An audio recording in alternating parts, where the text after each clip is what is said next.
গুহায় খোঁজ মিলল 188 বছরের সাধু বাবার। ভিডিও ভাইরাল হতেই সামনে এলো সত্যটা। শীর্ণকায় দেহ, বয়সের ভারে 3 মাথা এক হয়েছে, যুবথুবু অবস্থায় একেবারে।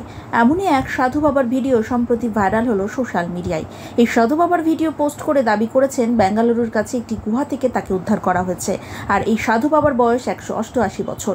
এই ভিডিও নিমেষেই ছড়িয়ে পড়েছে সোশ্যাল মিডিয়ায়। জনপ্রিয় মাইক্রো ব্লগিং প্ল্যাটফর্ম এক্স হ্যান্ডেলের কনসার্ট সিটিজেন নামে একটি অ্যাকাউন্ট থেকে এই ভিডিও পোস্ট করা হয়।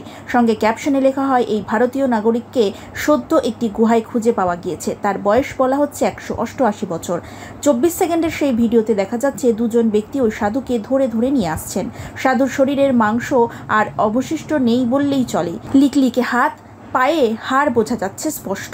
বয়সের ভারে ঝুঁকে পড়েছেন তিনি। হাতে তার একটি লাঠি, সাদা দাড়িতে মুখ ঝুলেছে, মাথায় জটা। এই ভিডিও মুহূর্তে ভাইরাল হয়ে যায় সোশ্যাল মিডিয়ায়। তবে সত্যতা নিয়ে প্রশ্ন উঠেছে। নানা খোঁজ খবর করার পর জানা গিয়েছে এই বৃদ্ধ মধ্যপ্রদেশের একজন সাধু। তার বয়স 110 বছর। ওই পোস্টের প্রেক্ষিতে এক্স হ্যান্ডেলের তরফে একটি সতর্কীকরণ জারি করা হয়েছে। ওই পোস্টে উল্লেখিত বয়স সঠিক নাও হতে পারে।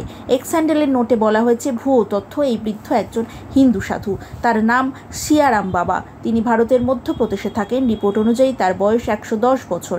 এমনকি নবভারত টাইমসের 2024 সালের 2 জুলাই একটি প্রতিবেদন শেয়ার করে জানানো হয়, মধ্যপ্রদেশের খারগোন জেলায় তিনি থাকেন। সেখানে বেশ জনপ্রিয় এই সাধু বাবা। তথ্য যাচাই গ্রুপ ডি ইন্টেন্ট ডেটা জানিয়েছে, এই ভিডিও মানুষকে ভুল পথে চালিত করছে।